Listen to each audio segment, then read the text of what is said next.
1 Samuel 14.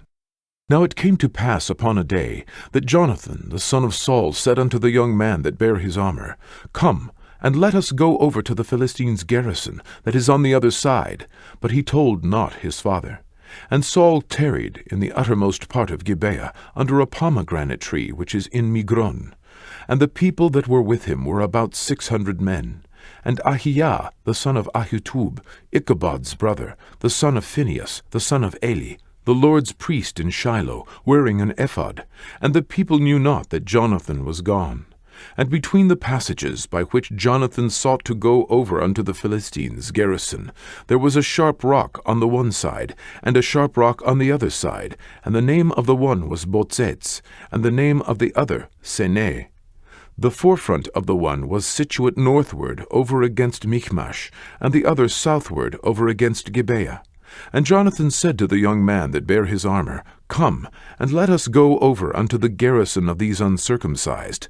It may be that the Lord will work for us, for there is no restraint to the Lord, to save by many or by few. And his armor-bearers said unto him, Do all that is in thine heart. Turn thee, behold, I am with thee according to thy heart. Then said Jonathan, Behold, we will pass over unto these men, and we will discover ourselves unto them. If they say thus unto us, Tarry until we come to you, then we will stand still in our place, and will not go up unto them. But if they say thus, Come up unto us, then we will go up, for the Lord hath delivered them into our hand, and this shall be a sign unto us. And both of them discovered themselves unto the garrison of the Philistines. And the Philistines said, Behold, the Hebrews come forth out of the holes where they had hid themselves.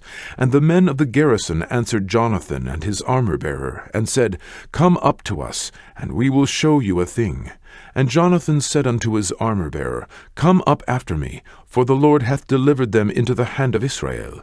And Jonathan climbed up upon his hands and upon his feet, and his armor-bearer after him. And they fell before Jonathan, and his armor-bearer slew after him.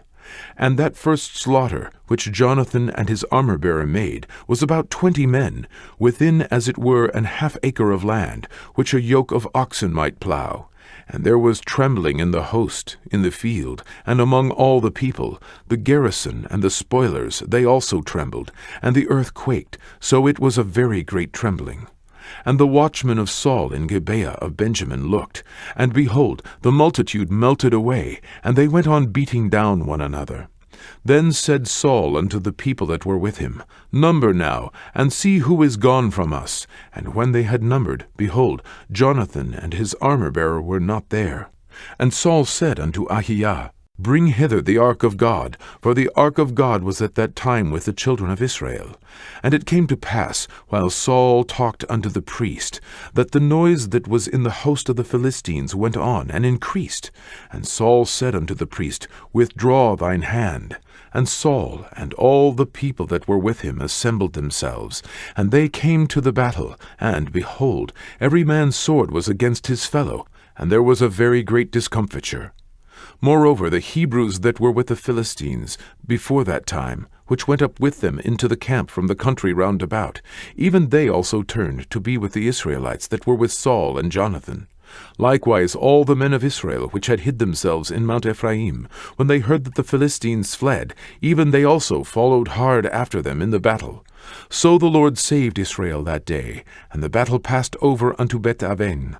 And the men of Israel were distressed that day, for Saul had adjured the people, saying, Cursed be the man that eateth any food until evening, that I may be avenged on mine enemies. So none of the people tasted any food. And all they of the land came to a wood, and there was honey upon the ground.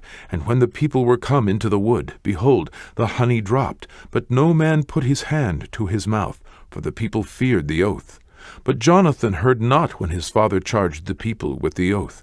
Wherefore he put forth the end of the rod that was in his hand, and dipped it in an honeycomb, and put his hand to his mouth, and his eyes were enlightened. Then answered one of the people, and said, Thy father straitly charged the people with an oath, saying, Cursed be the man that eateth any food this day. And the people were faint. Then said Jonathan, My father hath troubled the land. See, I pray you, how mine eyes have been enlightened, because I tasted a little of this honey. How much more, if haply the people had eaten freely today of the spoil of their enemies which they found? For had there not been now a much great slaughter among the Philistines? And they smote the Philistines that day from Michmash to Ayalon, and the people were very faint. And the people flew upon the spoil, and took sheep, and oxen, and calves, and slew them on the ground, and the people did eat them with the blood.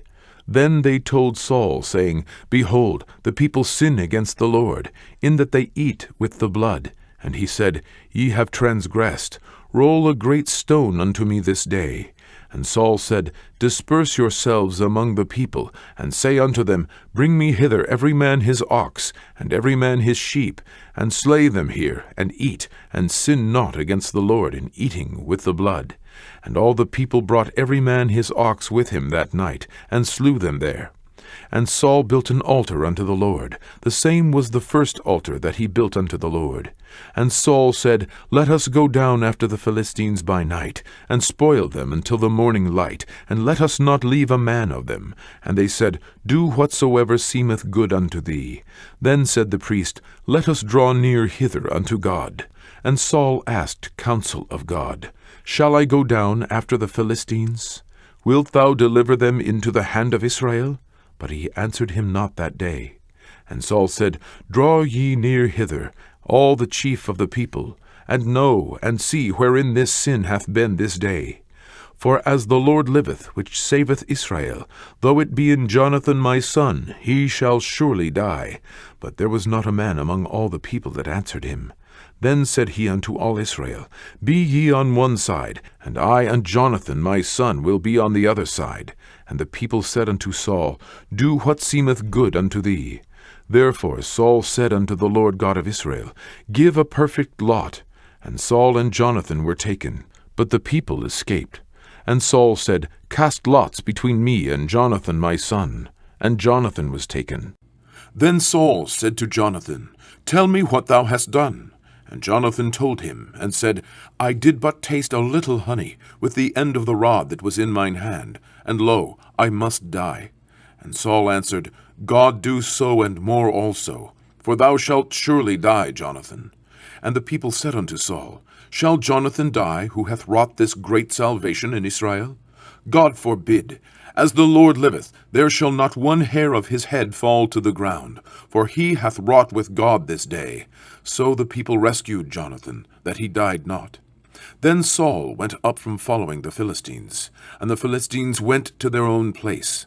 So Saul took the kingdom over Israel, and fought against all his enemies on every side, against Moab, and against the children of Ammon, and against Edom, and against the kings of Zobah, and against the Philistines, and whithersoever he turned himself, he vexed them. And he gathered an host, and smote the Amalekites, and delivered Israel out of the hands of them that spoiled them. Now the sons of Saul were Jonathan, and Ishui, and Melchishua, and the names of his 2 daughters were these, the name of the firstborn, Merab, and the name of the younger, Michal. And the name of Saul's wife was Ahinoam, the daughter of Ahimaaz. And the name of the captain of his host was Abner, the son of Ner, Saul's uncle. And Kish was the father of Saul, and Ner, the father of Abner, was the son of Abiel. And there was sore war against the Philistines all the days of Saul. And when Saul saw any strong man, or any valiant man, he took him unto him.